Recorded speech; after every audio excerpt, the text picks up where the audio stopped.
Here's a review of the movie, but be warned, it's intense.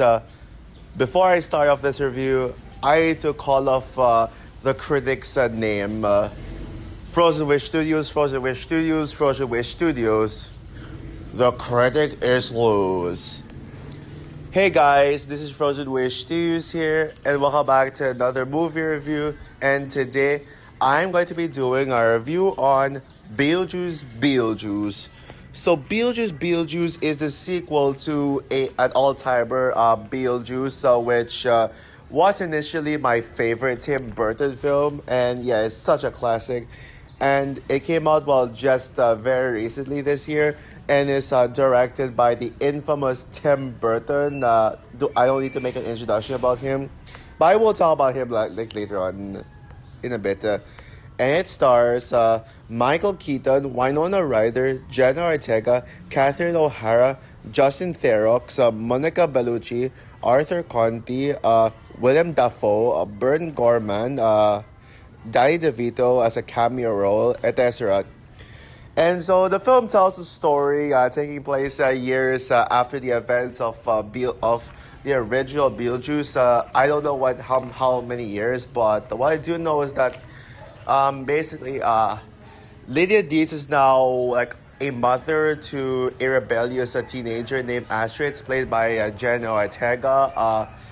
And now like she works as a TV show. She works as a TV show host, trying to how do I say this?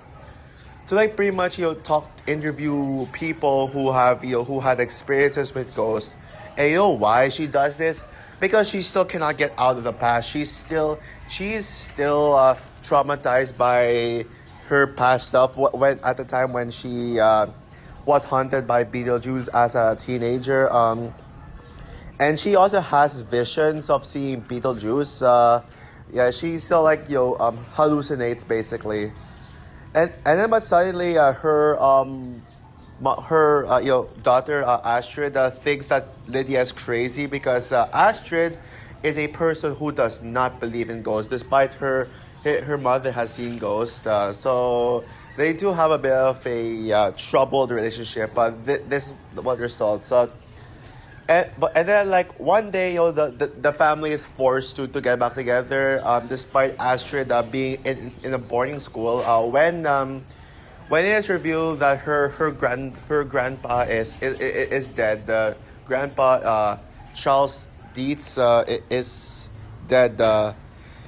So basically they get back together as a family, and they move to Charles Dietz's house, the same house that Beetlejuice was in, the same house that Beetlejuice raided.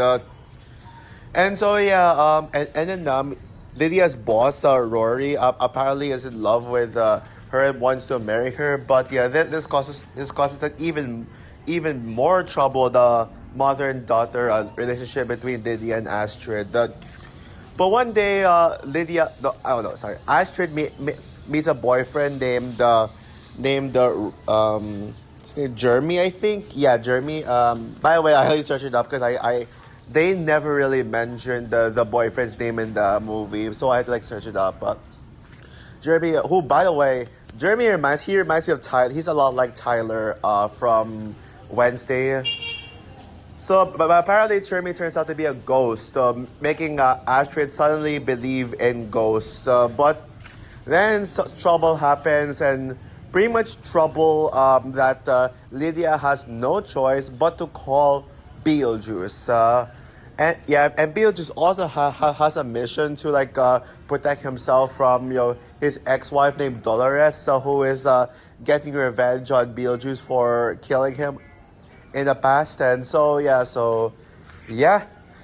and then I won't get into spoilers. So, and yes, guys, I know the plot sounds overstuffed and overcomplicated, but it's not if you actually see the movie for itself. And yeah, I'll talk about that later. But yeah, so I'm sure you guys know that Beetlejuice was one of my most anticipated movies of 2024. In general, but because the first Beetlejuice movie is an absolute classic. Sorry about that. Yeah. Sorry about that stupid ass tricycle. But anyway, yeah, enough of the distractions. Yeah.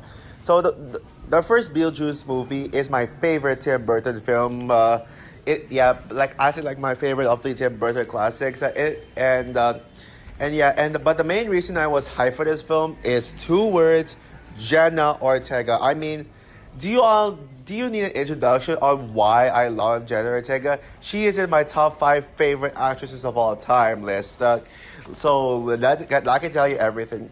And if you guys have seen my TV show review on Wednesday, then you already know how much I love Jenna Ortega because Wednesday is the main reason on why I love Jenna Ortega. Because Wednesday is one of my favorite shows of all time, and is easily the best thing Tim Burton has ever done. No competition.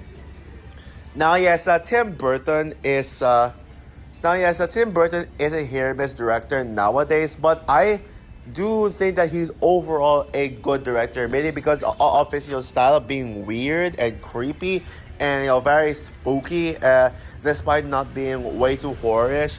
But yes, he did make some duds like his previous film Dumbo, and most of his films I'd say are rather decent. Yeah, he's overall a decent director, but this is the film where Tim Burton is pretty much going back to his usual Burtonisms. As in classic Tim Burton, classic Tim Burton fashion. And Jenna Ortega is the cream of the crop for Jenna Ortega. Sorry about the background noise. A lot of tricycles in this country. But yeah, anyways, back to what I was saying. Yeah, Jenna Ortega is the cream of the crop for Tim Burton. For Tim Burton projects now because Wednesday. Yeah, I am not gonna forget how much Wednesday blew my socks off. Yeah, Wednesday is one of the greatest shows of all time. It's easily the best work that Tim Burton has ever done, and it's Jenna Ortega's best performance, and nothing else has topped it. Yeah, and also I did overpraise Tara from Scream 6, saying that Tara is her best performance. No, that's still Wednesday. And so I had to see the movie that Tim Burton and Jenna Ortega collabed on Wednesday. And what do I think about Wednesday? No, sorry, Beetlejuice. Sorry, why did I say Wednesday? But yeah, what do I think about Beetlejuice? It was everything I wanted it to be and more. Yep. Also, guys. This was my most anticipated movie of September by a huge landslide. No other movies this month have come close, and I gotta say, forget Transformers 1, forget the Wild Robot and Megalopolis. Despite I'm excited for those, I'm only a bit excited for Transformers 1, but hey, at least I am more optimistic in it now after the second trailer. Yeah, forget all of those because there is no way any other movie this month will top Beetlejuice. Oh, and by the way, I do apologize for the delay of the review. I was going to review it last Friday, but I was just so tired. I did not have the energy to make videos. But eventually, I decided that I was going to review it after seeing it for the second time because because I was actually going to see it for a second time with my family 2 days apart after seeing it for the first time. So I thought, I think it's more necessary for me to review it after second viewing, because maybe I could make a better review out of it on 2 viewings. And so now I have more things to say about this one. So now let's get into the review of And by the way, this movie actually got even better on second viewing. Yes, I actually somehow love this movie even more on rewatch. Now, is there anything to criticize about this film? Oh fuck no! I'm nothing to criticize at all. Everything about this movie is all positives. Now.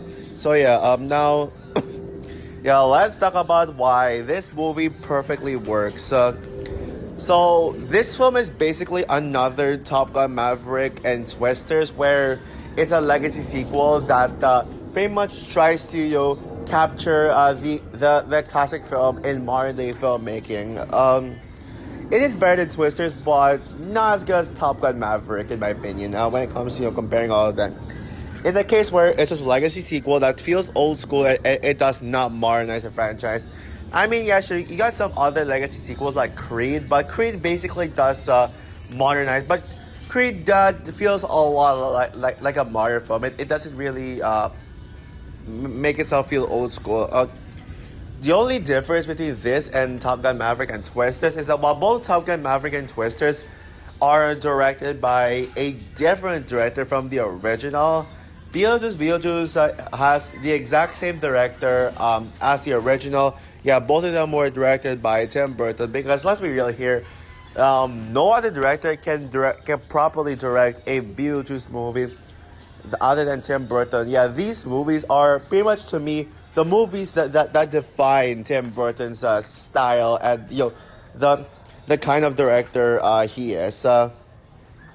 And I know one of the main impacts of the first film is giving Beetlejuice less screen time despite being a title character, but it does make sense as to why he's the main character. And Michael Keaton himself said that too much Beetlejuice would destroy the movie, would affect the movie's quality.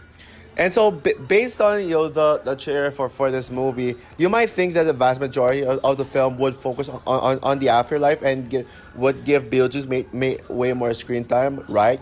Wrong, actually, because this film actually is kind of like the first film in terms of the way it's paced. The pacing is a little bit slow, as in a point where it takes patience, but it is eventually a film that mostly took place in the real world, and it would have just a bit of the afterlife scenes in there. So if you guys are going to this film excited for it because there was going to be a lot more afterlife scenes and more Beetlejuice scenes, you might have to be patient and lower expectations because let's be real here. At least the real world scenes are more engaging, and the movie never drags. Yeah, it is kind of slow, but it's never boring. It was engaging from start to finish. The film explores themes of trauma and PTSD, specifically with Lydia Dietz, who sees visions of Beetlejuice due to her traumatic experiences in her teenhood. On top of that, this film is basically a mother and daughter bonding type of story, exploring the relationship between Lydia and Astrid. Astrid also goes through a compelling arc of trying to accept Lydia's beliefs that she did see a ghost and that she isn't crazy. Now, on paper, the story does sound overstuffed and fan service / nostalgia bait. And you've actually heard a lot of critics criticize this movie for being slow paced and for being overstuffed. For being overstuffed and sorry about that. I'm lost, but yeah. You've heard other critics criticize this film for having an overstuffed and messy storyline with way too many things going on. Yeah, there are technically a lot of subplots in this film, but the subplots they do work, and it's not even a story-driven type of film. It's a character-driven story, and that's what I love about this film. It's focused on building and developing characters. This movie is all about character bondings. It's about family bondings. It's about character developments. It's about trying to it's trying to relive the development of the old characters. It's trying to make us fall in love with the old characters all over again. And same goes with the new characters. And also not to mention. It's when it comes to when you make a legacy sequel with nostalgia and fan service, the one most important factor about them all is to recapture what made the original good.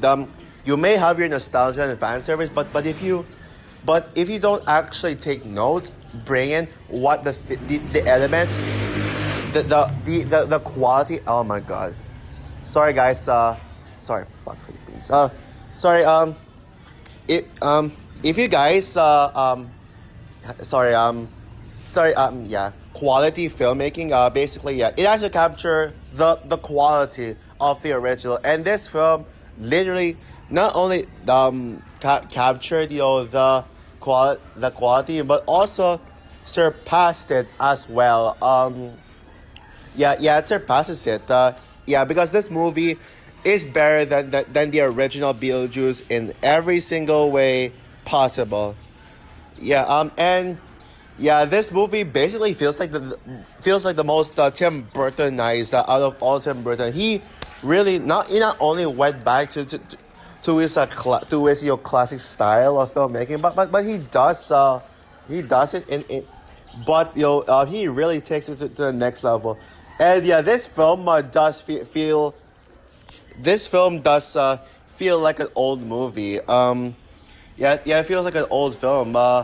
Like when you have the usual opening credits that old movie would have, which, by the way, I'm not a fan of opening credits. I think they're like a waste of time. Like this overstretched opening credits. Yeah, the movie is going to be amazing. Yeah, that it's not going to be a modernized film. It's going to be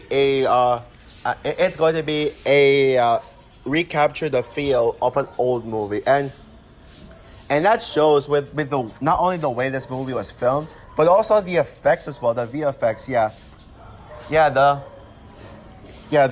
the VFX in this movie are so old school and practical. It does not use modernized CGI as well. Now, yes, in an interview, sorry about that, but yeah, in an interview, Tim Burton and Michael Keaton said that this movie was not going to use CGI, but rather was going to use practical effects. This movie seemed like a CGI type of film, but you know how they did it? Yeah, they basically brought back. They use suck puppets for the sandworms, and just makeup for the creatures. They really did not CGI these creatures, and it seems so clear from the get-go.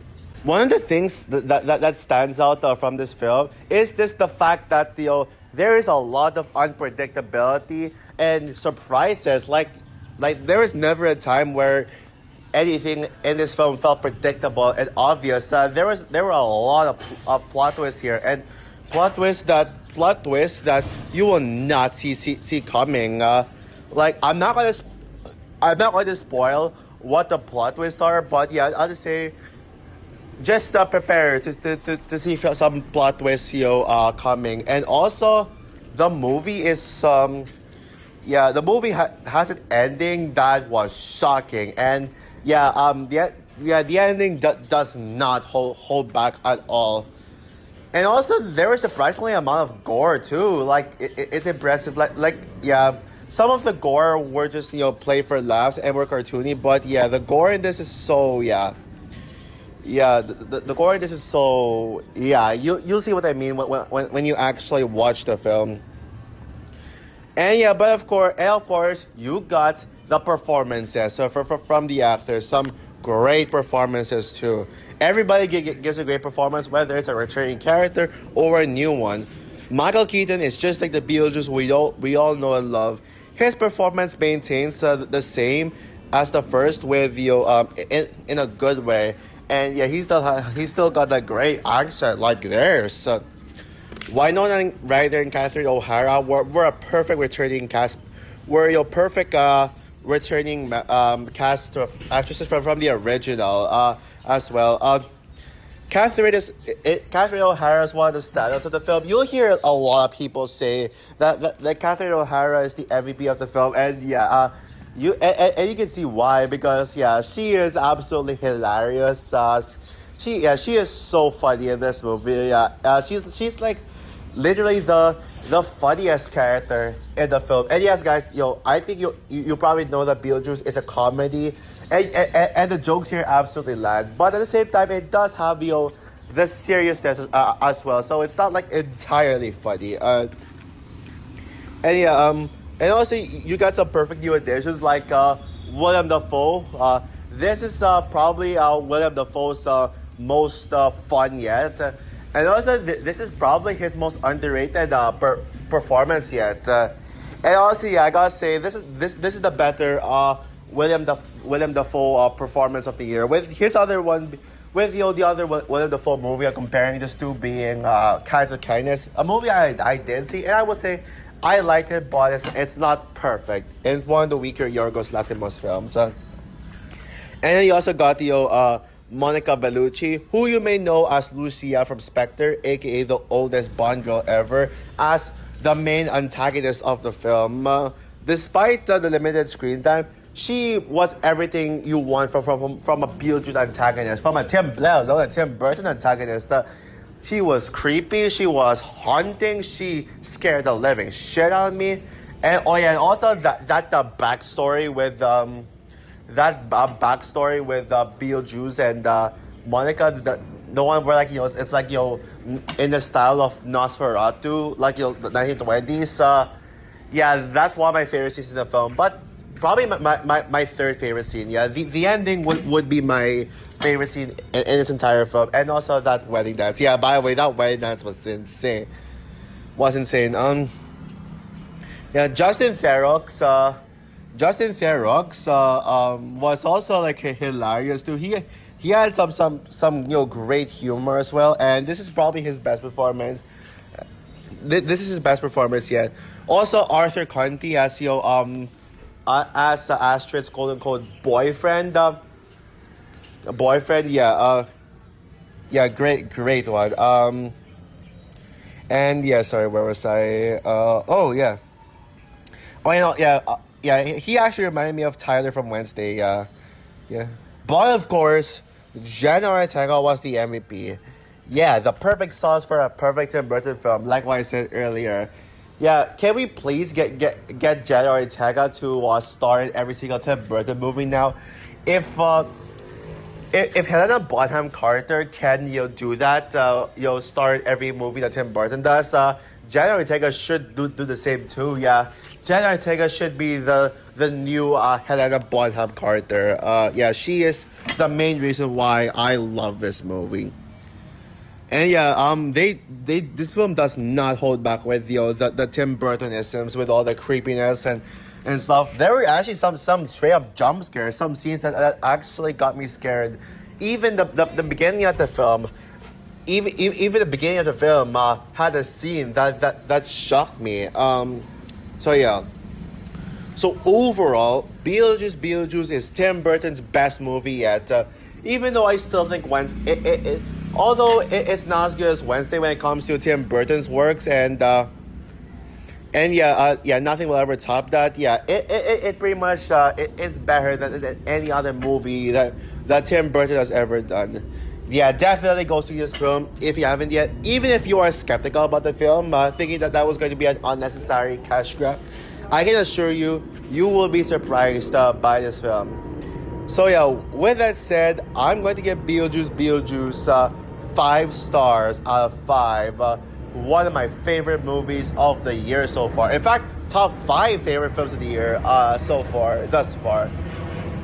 So for my review of Beetlejuice, what are your thoughts on the film? Would you agree with me that this is Tim Burton's best movie yet, or do you think that this movie is overrated, overhyped, and it's not that good?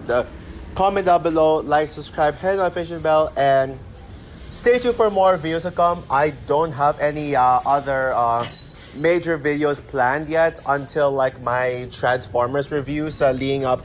Not Transformers reviews, but rather my review of the animated Transformers movie from the 1980s, leading up to Transformers 1. But I will be doing some edited videos, so stay tuned for those kinds of videos. So yeah, bye guys.